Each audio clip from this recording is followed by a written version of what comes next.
Burning blue YouTube চ্যানেলে আরো একবার সকলকে স্বাগত।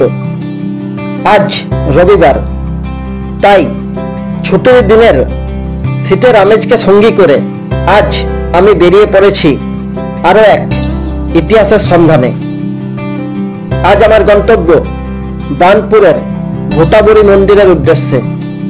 আজ থেকে প্রায় 550 বছর আগে, যখন আসানসোল নামে কোনো জায়গার অবস্থান ভারতীয় নকশায় ছিল না, সেই সময় উত্তরে অজয় নদ এবং দক্ষিণে দামোদর নদের অন্তর্বর্তী অঞ্চলের বাসিন্দারা 7টি লোকদেবীর পুজো করতেন, যাদেরকে চলতি ভাষায় বুড়িমা বলা হতো।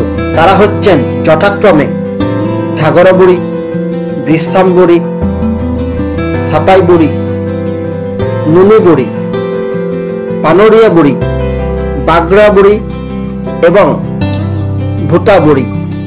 কিন্তু দুঃখের বিষয়, বর্তমান প্রজন্মের কাছে একমাত্র ঘাগরা বুড়ি মন্দির ছাড়া আর কোনো বুড়ি মায়ের মন্দির এবং তাদের অস্তিত্ব অর্থহীন।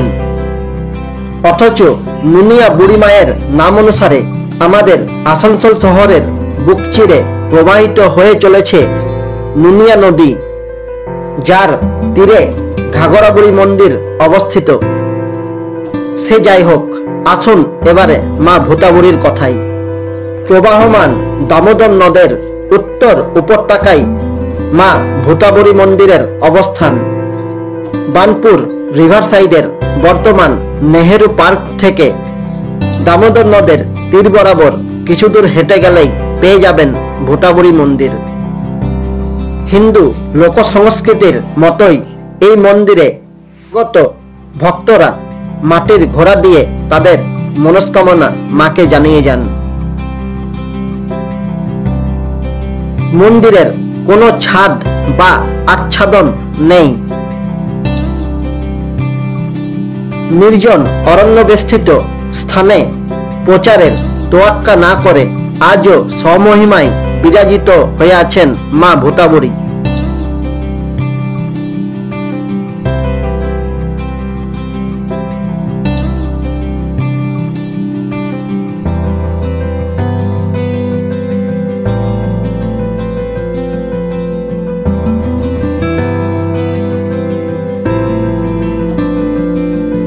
বন্ধুরা, আজ এই পর্যন্তই।